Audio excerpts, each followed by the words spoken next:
Hello, Northshore. Hello. Good morning, everybody. Welcome. We're so glad to be with you. We are so excited. I love talking over people. So that is that's one of my favorite things. That is what I do. But again, good morning. Welcome to Northshore. My name is Samantha. Yep, I'm Becky, and we're glad to be with you for the service this morning. Absolutely. You picked a wonderful Sunday to be joining us. There is true. A lot happening. Yep. At this moment in time. There is, which is good. Like, this has been a long time coming. We've had a year of like nothing. Seriously. And we're like ready to go. So let's do this thing. So before we jump into all the things that we have to talk about this morning, Becky, there's a couple things that we always ask people to do. Oh, right. When they are joining us either on our Kirkland campus or online. And what are those things? Yes. Let us know where you're watching from. You can just post it in the comments. And if you haven't already, share the podcast and the podcast. Stream. That's okay. This is like me podcast? talking about a computer terminal. I was born in the 70s. It's all good. I love it. Maybe we should start a podcast. I guess we don't. I don't know. Let's think about it. I like our system. We'll revisit that later on. But yes, share the service. We would love it if you guys could share it on your Facebook pages or text it out to family and friends. You never know who could really use this message today, and it's going to be a really good one. Yeah. Just like insider information.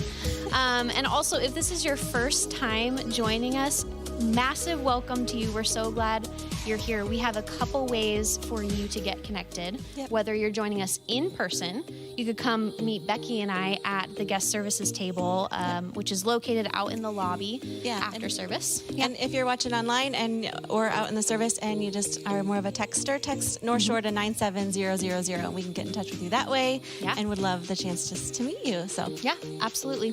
So, okay, we've covered the things that we normally do at the beginning of the service. And now there's like we said, there is so much happening today. What is going on today, Becky, if you didn't already know? Well, it's the season of dads and grads. Yes. So happy Father's Day. All of the dads. Where's our little confetti popper?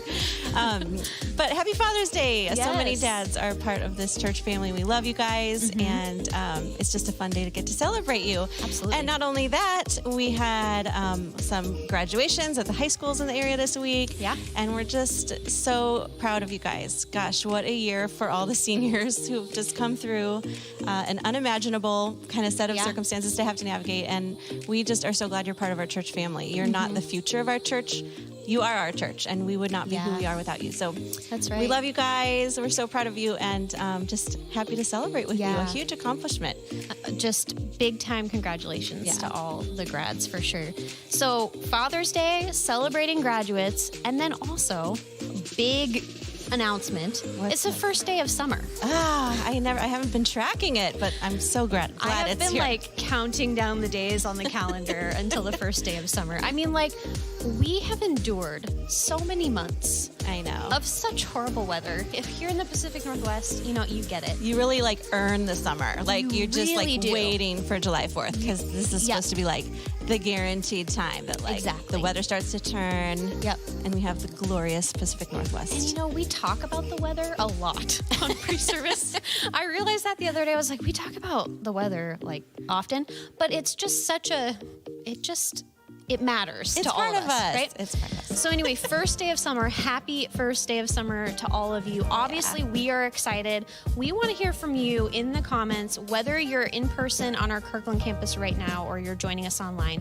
Let us know in the comments, what are you most excited for this summer? I know as we're What are you excited for, Sam? Oh my goodness, there's so many things. Kind of as we're coming out of, COVID and so many things are beginning to open up. Yeah. But I have to say, even though now travel is a bit more of an option and other things are opening up, I love on summer weekdays coming home from work and being able to just sit out on our deck with my family and have dinner and have our daughter run around that warm summer sunshine and sitting out on our deck is one of my favorite things about summer. Yeah. So that's what I'm really excited about. It is. It's such great nights for that here. What about you? I am an ice cream addict, so I just like having an excuse to eat ice cream anytime because you can always just be like, I'm so hot, but you could eat it for every meal and no one's gonna blink twice. Not in my house. They shouldn't. How could you? Don't judge my ice cream intake. Yeah, that's a really good one. Yeah. That's a great one. Yeah. Well, we obviously love summer around here at Northshore, and especially now that we're able to do more things together as a church, we have a very exciting announcement this morning. We have something planned. It's a little over a month away, or no, it's less than a month away now. On July 18th, we are having what we're going to be calling a Summer Palooza. Okay, Sam. Yes. I have to stop you because like you're describing this like it's just like any old thing, but I feel like you're right. You need to give this the gravity of like what it actually is, which is like one of the events of the year. So this is like a blockbuster. Let's try it again. Okay. Give it a whirl. This is more like theatrical. Okay. Coming this summer to North Shore's parking lot, July 18th at 11:30 a.m., our Summer Palooza. That was so much better, so much better. It's going to be so much fun. We can't wait. There's going to be a ton of activities for everyone in our church family. Yeah. We don't even have time to like tell you all of them right now. Yeah, it's true. And we don't want to give away all the surprises, but I've heard some inklings of a dunk tank. So maybe this would be a good time. You can post in the comments like some of the people you would nominate to yes, who should go in the dunk tank? That is a great question. I'm not going to nominate you, but I'm going to please don't be dropping some suggestions in there. That's great. Also, we're going to have live entertainment. More to come on that. Yeah. There's going to be what else? I've got a whole list here. Mini golf. A mechanical bull. Mechanical bull. That's even like taking me back. I've never experienced this, and I don't know that I will want to. I'm not sure I would recommend it in your current condition, but highly recommend in general. Like highly recommend. It's going to be very fun to experience this together. So you guys, you do not want to miss. This is truly like. We're being silly, but this is really going to be the big event of the summer. So this is fun. July 18th. It is directly following the 10:30 service, so it starts at 11:30. We are going to have way more details to come in the coming weeks. Like I said, there's so many things that we could talk about, but we just don't have time. Yeah, so there's simply not enough time to do that. Just put it on the calendar for now. You will thank us later. Exactly. Well, if you are just joining us, again, welcome to North Shore Online. My name is Samantha. Yep, I'm Becky, and we're just glad you're with us this morning. Yeah, absolutely. And like we said, there's been so much going on. Last week was a big Sunday around here at North Shore, but before we talk about that, we are going to take a look back at Scotty's message from last week. He kicked off our brand new series called Stuff Jesus Never Said. Go ahead and check this out. No matter how messy your life is, no matter how far you have fallen short, in God's eyes, you are not a screw-up, you're not an adulterer, you're not a liar, you're not a cheat, you're not an addict. You are a son. You are a daughter of a really good Father who is waiting, who is watching, who is patiently waiting for that day that you would come back, and who's willing to come out of his house and love you and embrace you and take your sin and shame upon himself and make things right for you. Even when you think everyone else is going to cast judgment or point the finger, even if you feel like you've been cut off from friends or family or the church, this God is ready to look you in the eye and say, this son of mine or this daughter of mine is finally home. Well, I am so excited for the rest of the series. It's been so great so far. And if you haven't been back to church in person yet and you live in the area, it's a great time to come back. We've got food trucks every weekend, and just it feels so good to just be around people again. Right. And it's been awesome. If you haven't been back in person yet, just a reminder, we started our brand new service times last week. They are now 9 and 10:30 a.m. So remember that when you're coming in person. We've also got our brew crew back that is serving us coffee on Sunday mornings, which is so awesome. A game changer. So be sure to say hi to them when you stop by and get a cup of coffee. But we can't wait to see you, regardless of if you're joining us online or in person. We're glad you're here. Well, Becky, thanks for hanging out. Yeah, this was so fun. I always love getting to hang with you. I know. We love having you. Right. Well, our team is about to get started. Again, welcome to North Shore Online. We are so excited that you're here. Hope you have an awesome Sunday.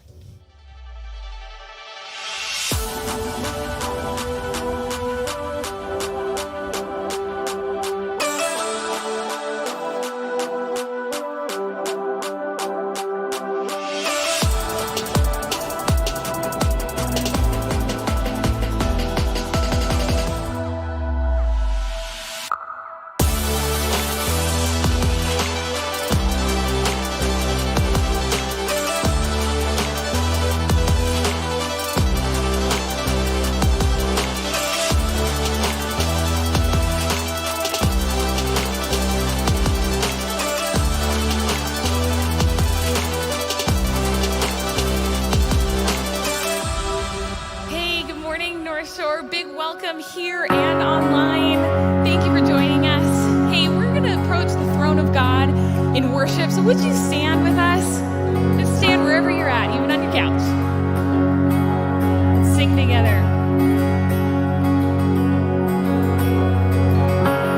My, that the highest King would welcome me. I was lost, but He brought me in. His love for me. His love for me. Who the sun sets free.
So good to be together today. We're going to keep singing. This next song reminds us just how good God is. Let's open up our hearts to Him as we keep singing. Father of kindness, you have poured out grace, brought me out of darkness, you have filled me with peace. Giver of mercy, you're my help in time of need. Lord, I can't help but sing. Come on, let me hear you sing. Faithful.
Let's all sing this together. I will rest.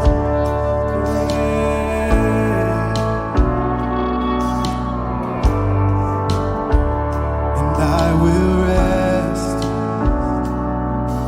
in your promises. My confidence is your faithfulness. And I will rest in your promises. My confidence, only you are faithful, and I will rest in your promises. My confidence is your faithfulness, and I will rest in your promises. My confidence, oh, you are faithful.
And my friends, that is true. What we just sang is true. And I hope it encourages you today. We're going to keep singing together.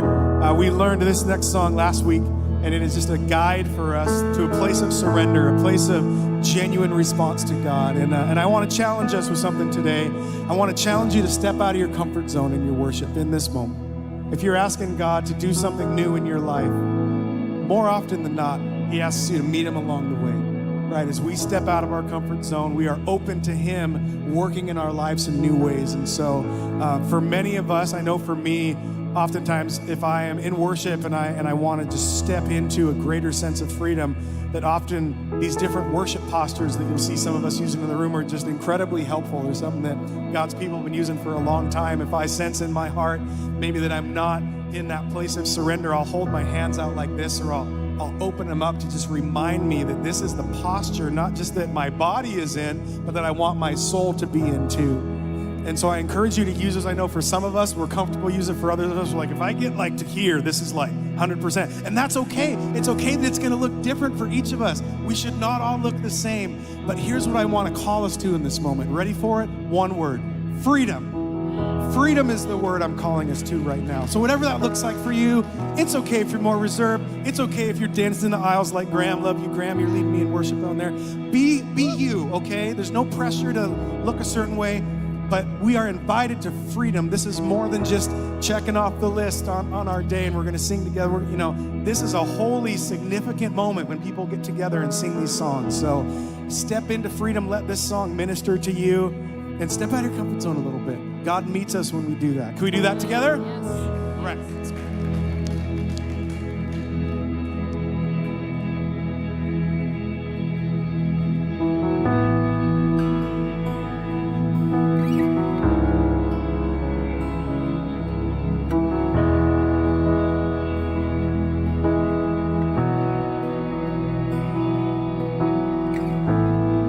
And how I live for the moments where I'm still in your presence.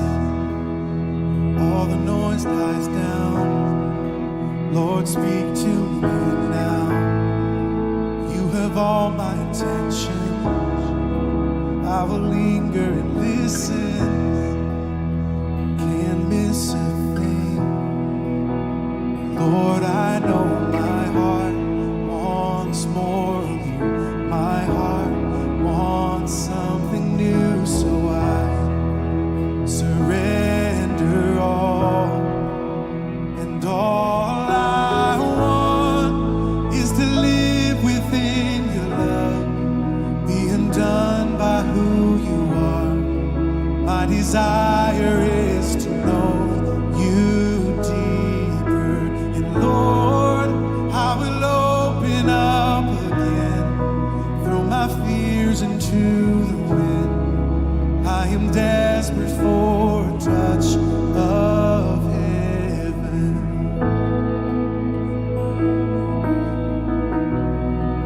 I'm desperate for you.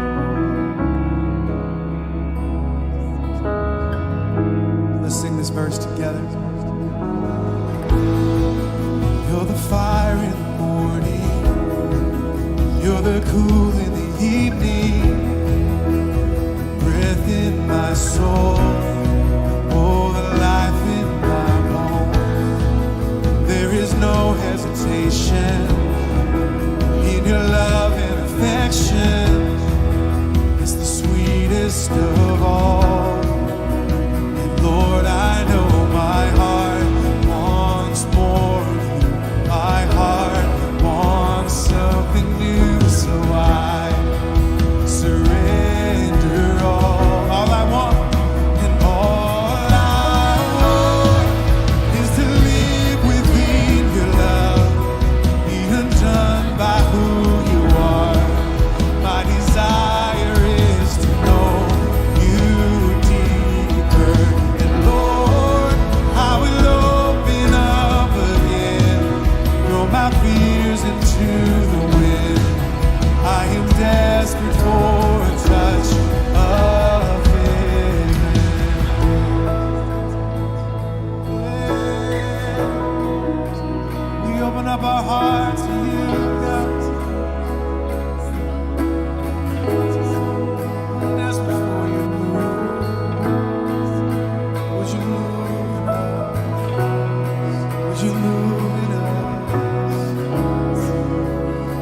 invite you to lift up your hands with me as we sing. I open up my heart to you. I open up my heart to you now. To do what only you can. And Jesus, have your way in me now. Let's keep singing. I open up my heart to you. Yes, God. I open up my heart to you now. So do what only you can. Yeah. Jesus, have your way in me now. I open up my heart to you. I open up my heart to you now. So do what only you can. Jesus, have your way in me now.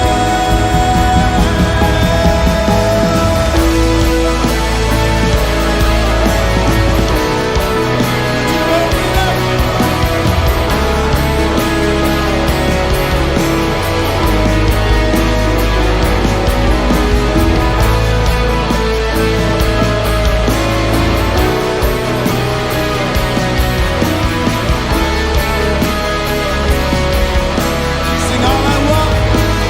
All I want is to live within your love, be undone by who you are. My desire is to know you deeper. And Lord, I will open up again, throw my fears into your wind. I am desperate for a touch of it.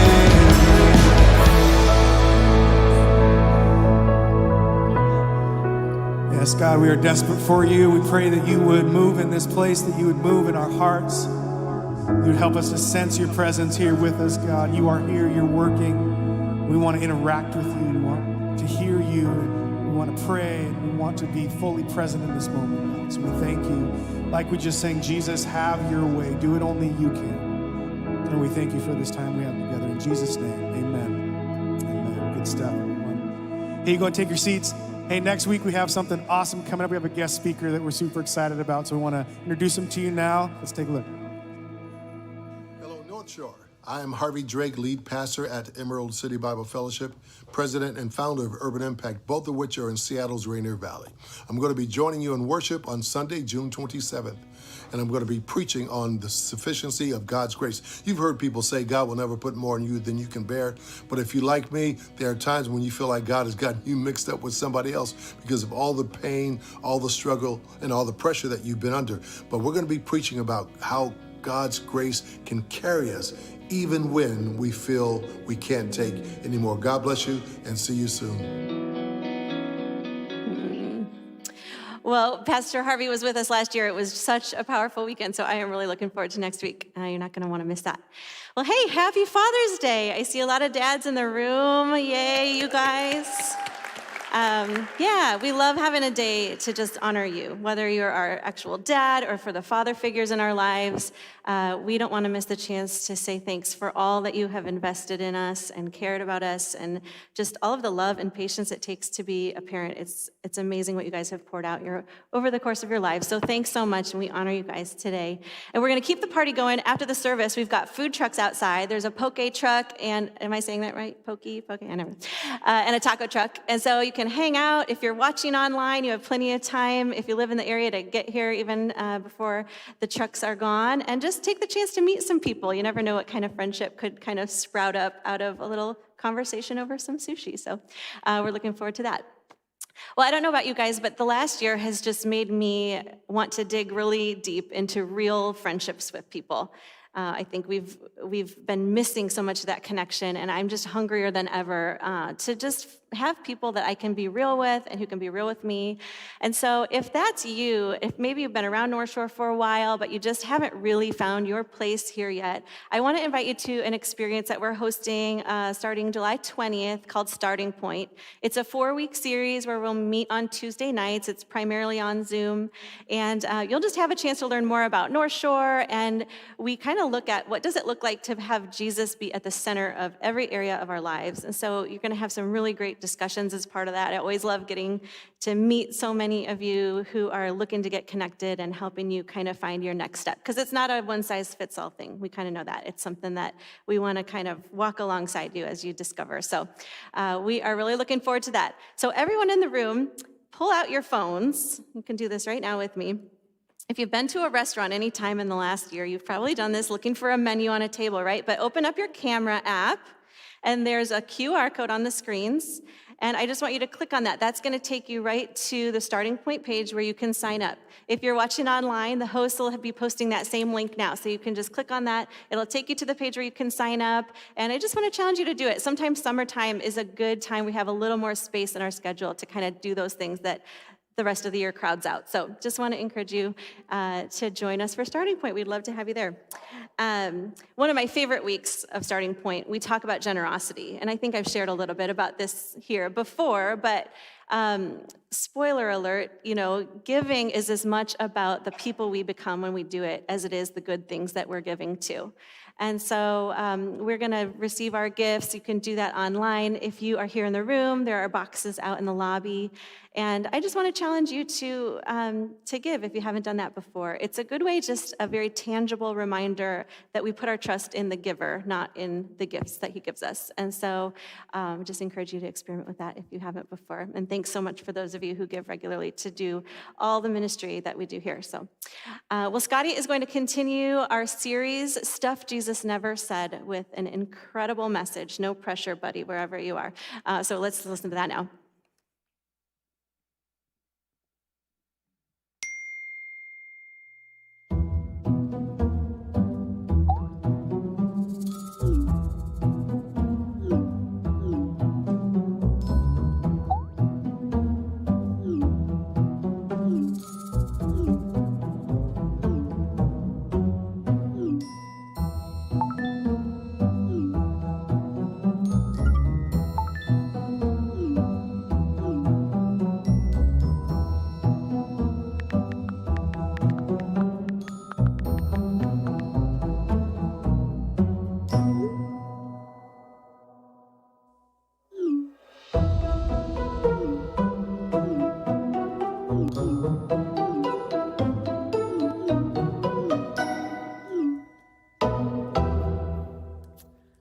Well, hey, everybody. Welcome to Northshore. It is good to see you. I am so glad that you're with us this weekend here in this room. And for those of you who are joining us online, we're glad that you're here as well. And I just want to say happy Father's Day to all the dads in the room.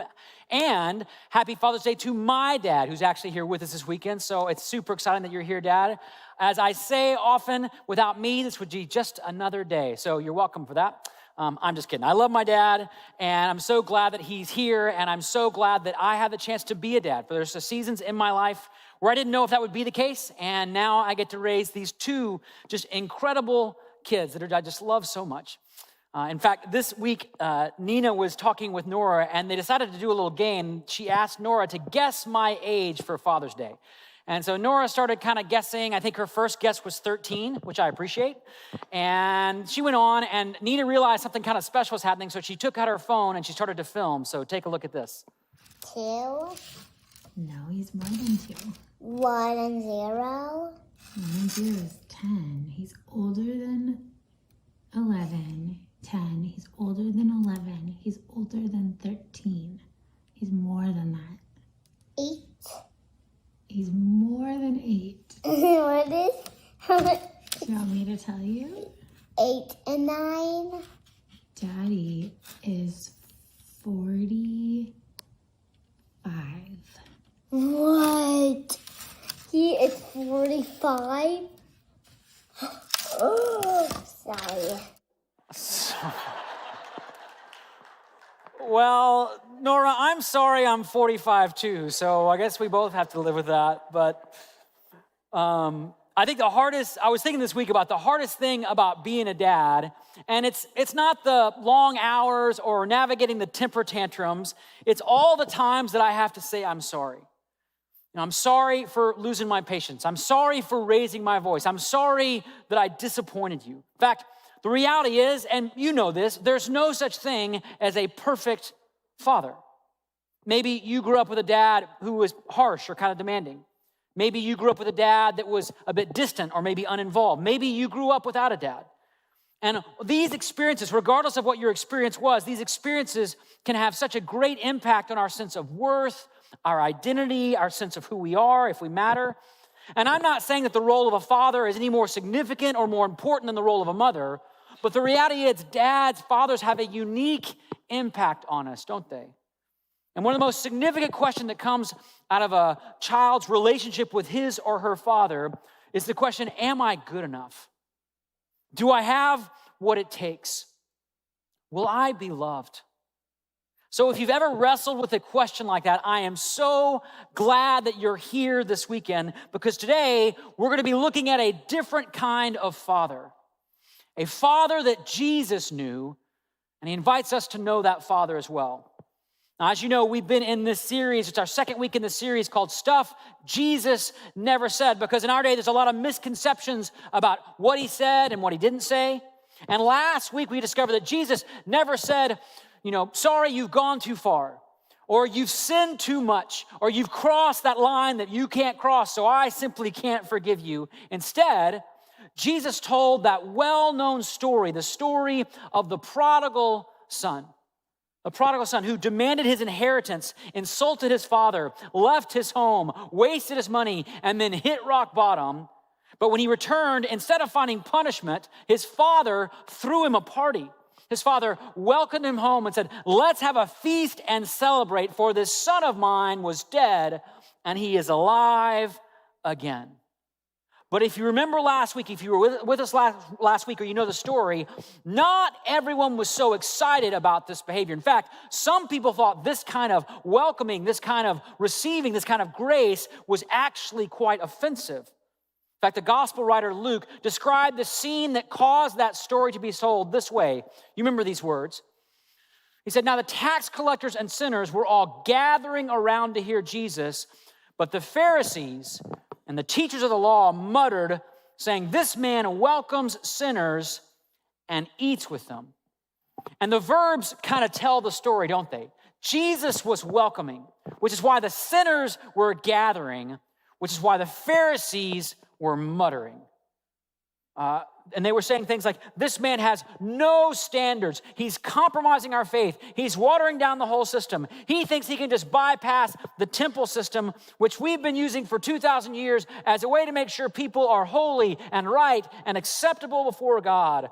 But notice the Pharisees, they weren't just raising a question or humbly trying to start a conversation. They were muttering. They were grumbling. They were complaining.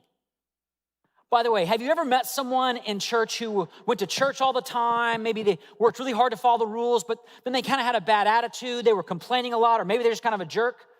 Don't look at them. You just raise your hand if you know somebody like that. Okay, right? Some of you know someone like that.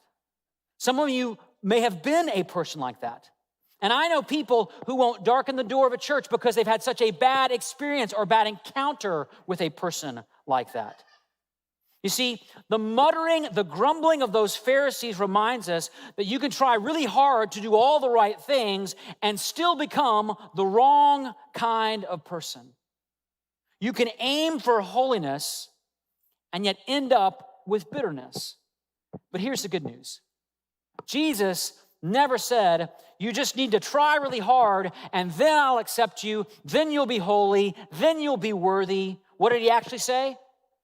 Well, the answer to that question is found in part 2 of the story we started last week. You see, the story of the prodigal son, the younger son, was just the prelude. It was just the preamble to the story of the second son, the older son, the son who never ran away from home, but ended up deeply, deeply lost. So if you have a Bible or a Bible app with you, you can open that up right now to the gospel according to Luke chapter 15, or you can follow along with me right here on the screen. And we're going to be picking up right where we left off last week in verse 25. So Jesus continues the story, kind of part 2 of the story this way. He says, meanwhile, the older son was in the field. Meanwhile means this story, this scene is going to take place at the same time that the younger son returned. So while the father was running and the village was watching and the party was starting, the older son was working. He was out in the field. He was taking care of the family business. He was being dutiful. He was being responsible. He was being the good son, which, by the way, I can relate to. I mean, I grew up in my life kind of trying to be the good son. I wanted to please my parents and impress my teachers and outwork my friends. I tried really hard to do the right things and hang out with the right people and date the right girls. Not that I actually went out on any actual dates, but had I gone out on dates, I would have hopefully tried to date the right girls. But I never consciously rejected God or ran away from him. I mean, there were times that I sort of fantasized about what all those younger sons and daughters were doing out there in the distant country, but I stayed home. And in a way, over time, that made me feel almost spiritually or morally superior to all the other kids who were wild or reckless or promiscuous, because I thought I was following the rules, and God, I thought, was up there keeping score. And that's the older brother. That's the older son, the good son who thinks his goodness is something that you earn or achieve by not running away or not messing up. So you can only imagine what was going through his mind when he's walking home from that long day of hard labor, only to find this situation. When he came near the house, he heard, get this, music and dancing. For all you Baptists, dancing is happening in the Bible, okay? It's right there for your reference, right? Music and dancing. But he's not excited, he's suspicious. He gets out his phone. I don't know of any things happening on the calendar. I didn't see parties on the schedule. What's going on here? So he called one of the servants and asked him, what's going on? You could see the suspicion in his voice.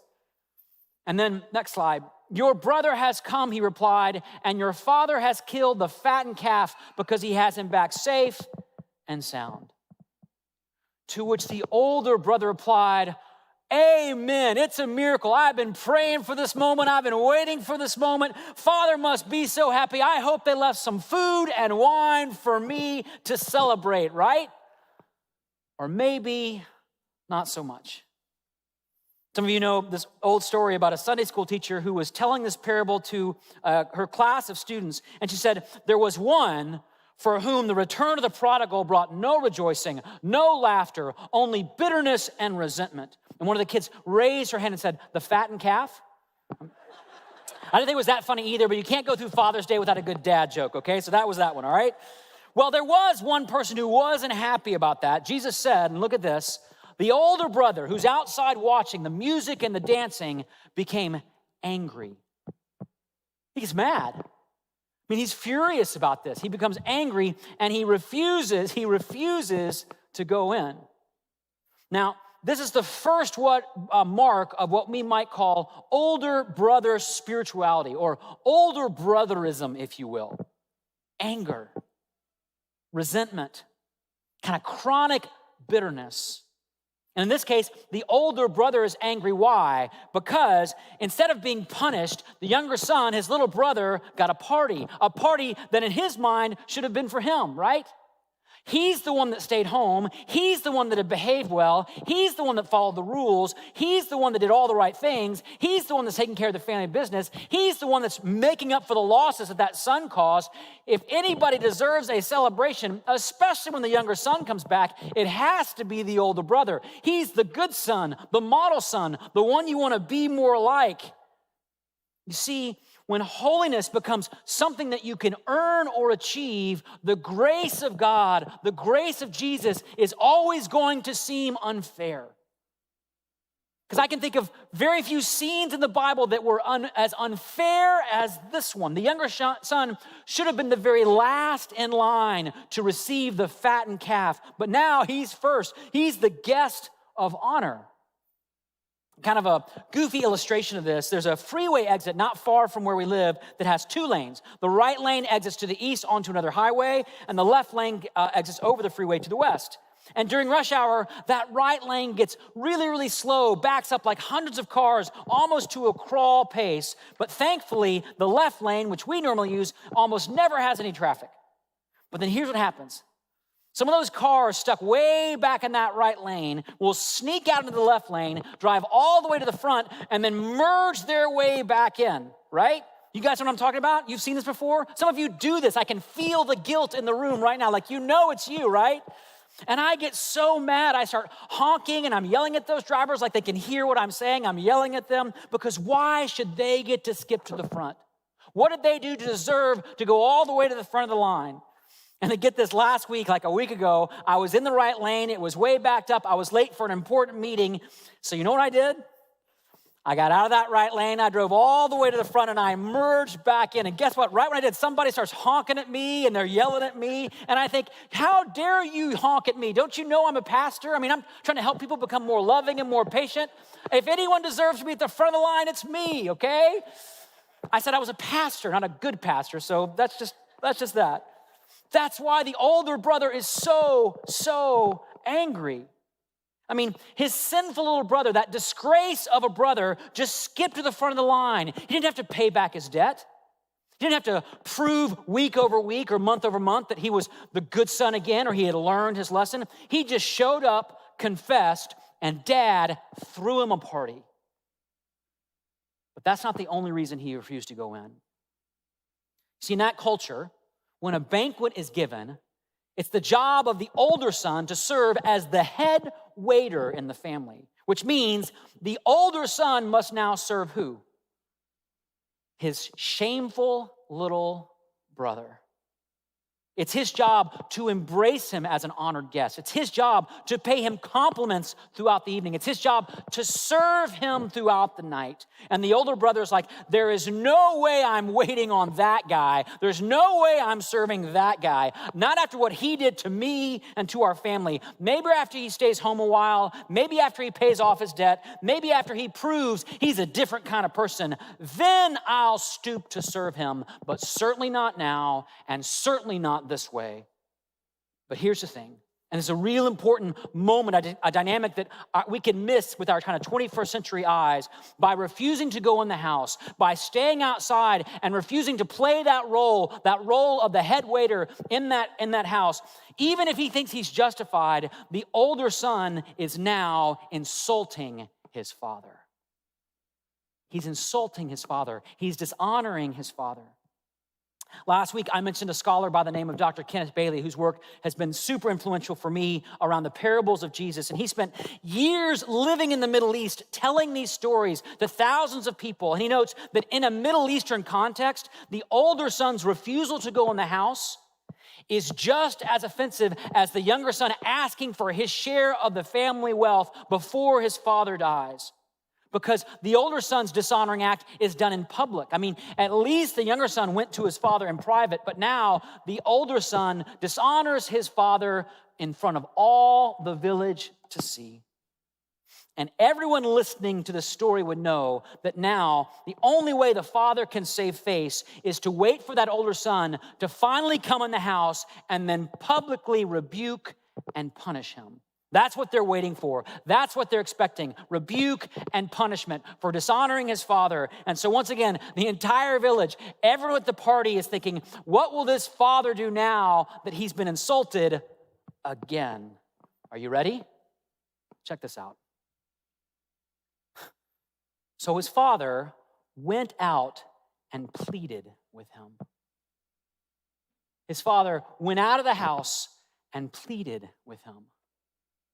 You see, in the first part of the story, we learn that the father loves the younger son enough to come out of his house and take on his shame, suffer the shame of his son's disgrace. And in the second part of the story, we see this again. The father is once again willing to come out of the house and suffer the shame of this older son as well. And notice, he doesn't rebuke or correct him. He pleads with him. And that word pleads is a very precise Greek word. It means to come alongside, to entreat, to appeal to try to make peace with. Friends, this is not the voice of an angry, threatening father saying, get in that house or I'll cut you out of the family. It's the voice of a tender, loving father's son. Please, come inside. Come inside. Come see your brother. Come inside. Please, son, come inside. But as much as the father stoops so low to love his son, the older son simply will not have it. He's worked too hard for too long. And so instead of listening to his father, he further insults his father. Jesus says this, but he answered his father, look. Now, why is that important? Well, in the first century Middle East, it was just unthinkable for a person to address a superior of any kind without some kind of title, which is why if you read through the Gospels, the disciples, they're always addressing Jesus as sir or teacher or rabbi or Lord. I mean, think about it. Even the younger son who wanted his father dead at least started his shameful request with the word father as a sign of respect. But this older son just says, look, you, which is terribly insulting, but he's not done yet. Look, all these years I've been slaving for you and never disobeyed your orders, yet you never gave me even a young goat so I could celebrate with my friends. In other words, I've worked hard. I've played by your rules. I've done the right things. I've read the right books. I've prayed the right prayers. I followed the right instructions, and I didn't even get a goat for it. Do you hear the resentment in that? Do you hear the entitlement in that? It's the words of a person who's been living more like a hired servant than a beloved son. But the older son is not done yet. He continues. He says, but when this son of yours, not this brother of mine, you see, he's disowned his brother a long time ago. He no longer sees him as a brother. This son of yours who has squandered your property with prostitutes comes home. You kill the fattened calf for him. In other words, Dad, you are just as bad as he is. And he may have squandered his wealth with prostitutes. He may have wasted his wealth with prostitutes. But you, Dad, you wasted your wealth on him. And by the way, if you know the first part of the story from last week, Jesus never said anything about the younger son squandering his wealth with prostitutes. The older brother just made out that little detail and threw it on into the story, which, by the way, is another sign of older brotherism. We start to assume the worst about people. We start to presume details about their lives, their attitudes, their behaviors that we don't even know. We just assume that's what they're doing. We assume that's what they're thinking. We let our imaginations run wild, don't we? We fall into patterns of gossip and hearsay. By the way, anyone else ever hear of gossip happening in a church? I mean, surely not this one, right? But right, at churches, right? You see, while the younger son has sinned openly, the older son has been sinning all along, deep in his heart. Everybody knew about the moral failures of the younger son, but here's the thing. Nobody could see the failures of the older son, including himself. He can't see his pride. He can't see his arrogance. He can't even see his lack of love. They don't even strike him as a problem. But the truth is, he's got a huge problem. And it's not just that he's a sinner. We're all sinners. It's that he doesn't know it. He has no idea. He has no idea what's happened to his heart. And he's not just blind to his own sin. Get this, even worse, even more tragically, he's become blind to the Father's goodness as well. I mean, the younger son squandered everything in the far country, lost everything, ruined everything, disgraced his father, yet he could remember the goodness, the generosity of his father. It's why he goes home. The older son never left home, and yet all he could see in his father is a stingy old man.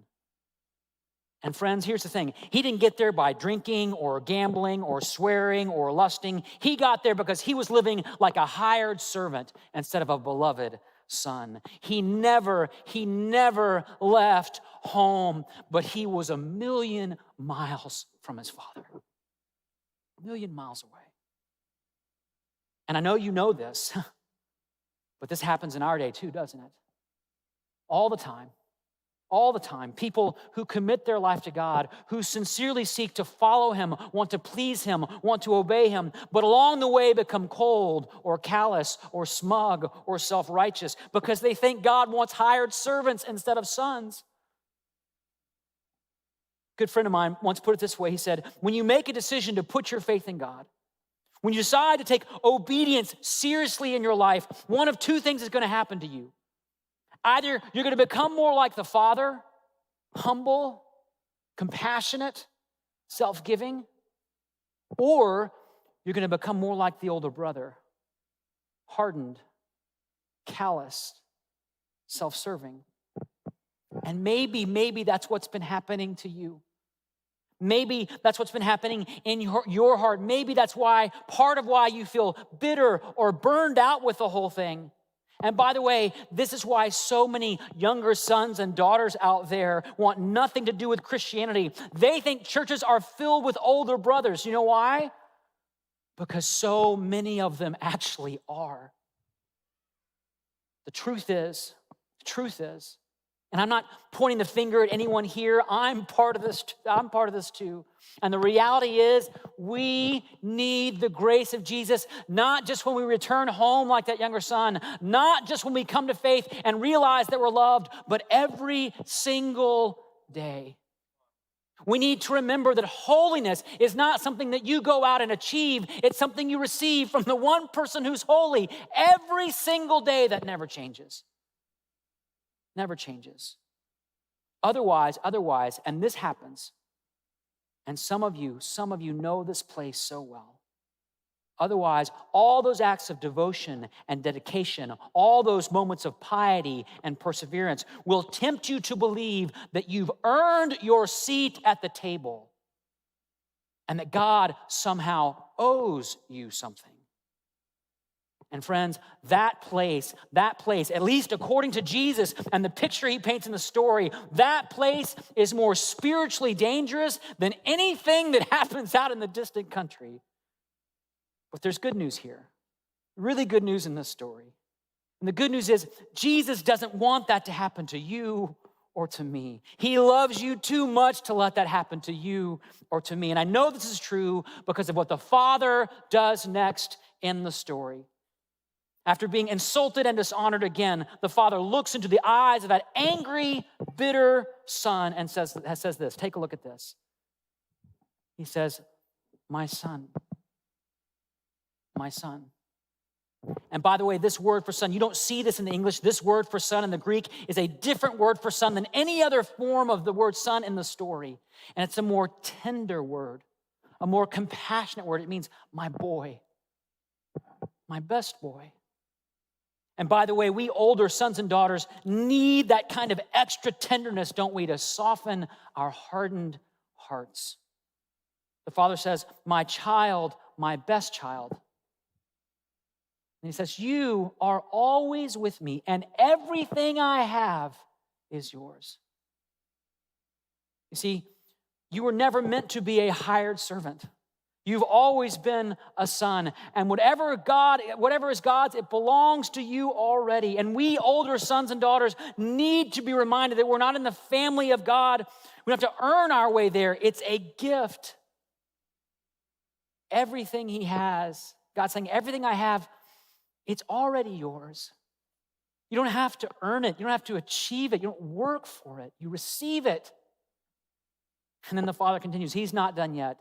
But we had to celebrate and be glad because this brother of yours was dead and is alive again. He was lost and is found. And I love this phrase, brother of yours, because you see, the older brother had long since disowned his brother. That son of yours, he said, but now the father tries to restore the relationship. You see that? Oh no, this brother of yours was dead and he's alive. Because here's the thing, the father loves both sons, both the rebel and the rule keeper. And as for wasting his love, I think he was looking into the son's eyes, and I think he would say, you're right, older son. You're absolutely right. I wasted my love on that sinner like your younger brother. Now, please let me waste it on you. Let me waste it on you. Some of you have been trying really, really hard to have that perfect marriage, or to raise those perfect kids, or to make those perfect grades. You've been trying really hard to beat that addiction, or break that habit, or maintain that reputation. Maybe you've been feeling bitter or burned out because you've been living as if God's love is something that's based on how well you follow the rules. But Jesus never said, I'll love you more if you just get everything right. He said, you have a Father in heaven who's come out of his house in the person of Jesus, not just to save those who are lost in the far country, but to save those who never left home. Because here's the thing.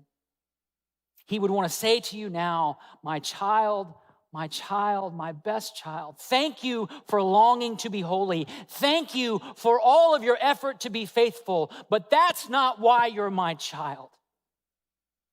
You are my child because I love you.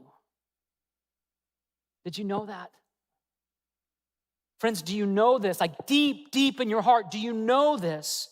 Do you know that God's love isn't based on what you do? It isn't based on what you can achieve. It isn't based on how well you behave. His love is based on who he is. Which means there's nothing you can do to make him love you anymore. And get this, there's nothing you can do to make him love you any less. The question is, can you receive this? Are you willing? Because so often we want to push this away. We want to earn it. We want to achieve it. We want to be worth it. Can you humble your heart enough to receive this? Because here's the thing. The younger son, he did. He came home broken, a mess, humiliated, but willing to receive the father's love, and he was welcomed back home. So what did the older son do? Anybody know? It's interesting. Jesus doesn't say.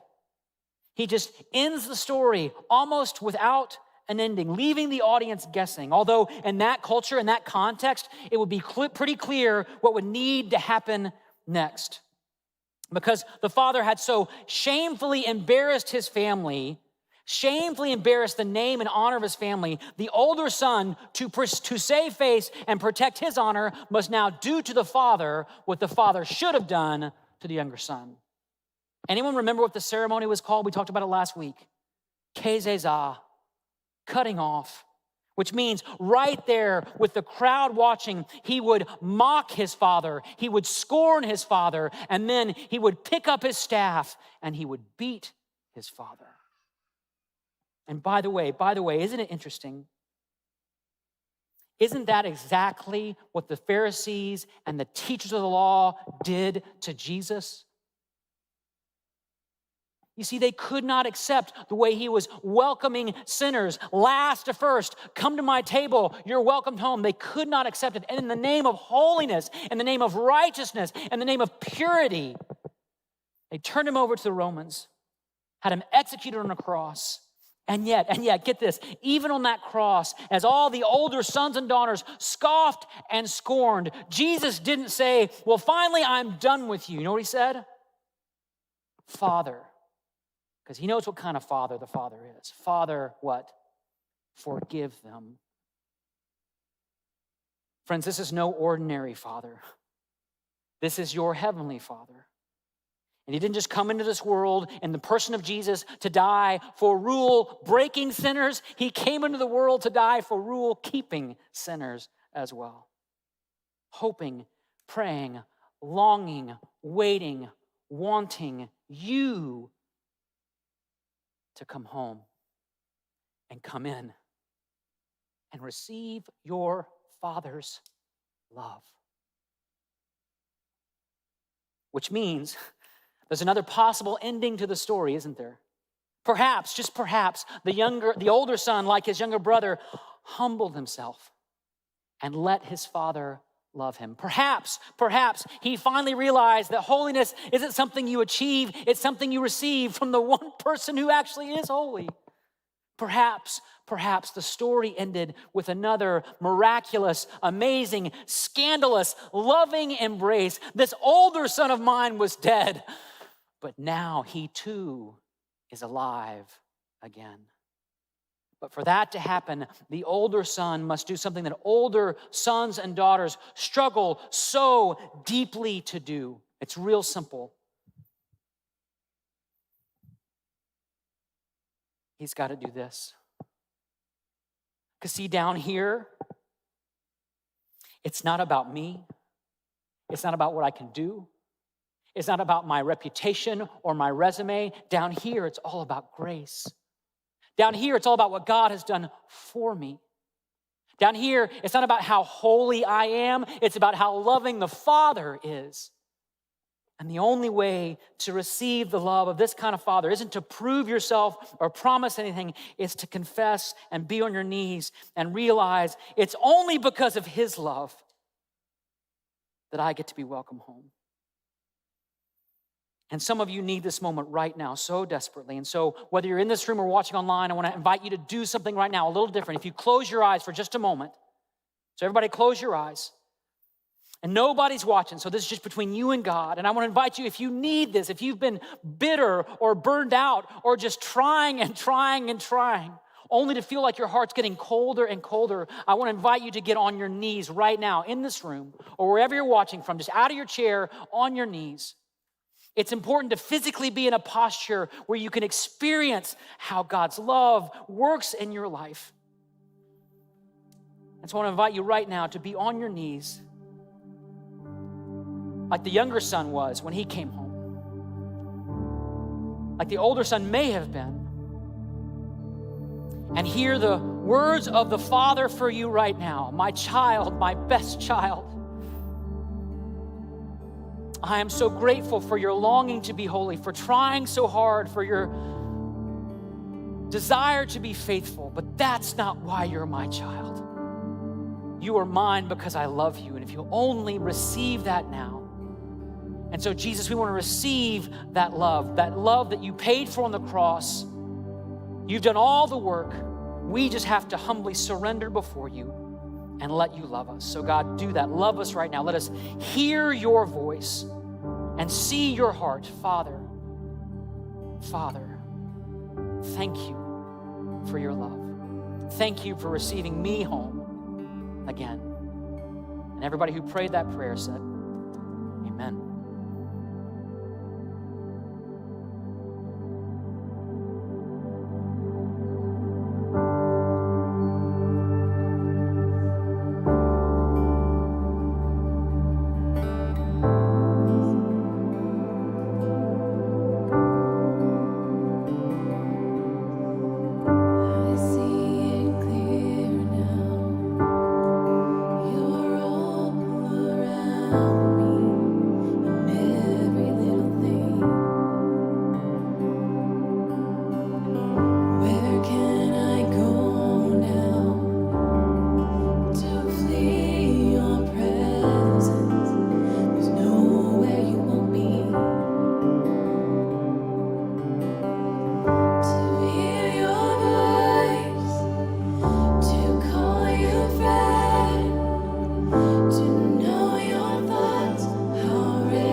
With you.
Well, thank you so much to the team for leading us in worship today. That was beautiful and such a wonderful time together. Yeah, just a powerful service. So, if you are watching online but you live nearby, just remember we got those food trucks at 10:30. If you've got time to hop in your car and head over for the fun, that's right. We hope to see you out there. So. Yeah, absolutely. Food trucks in the parking lot after the 10:30 service.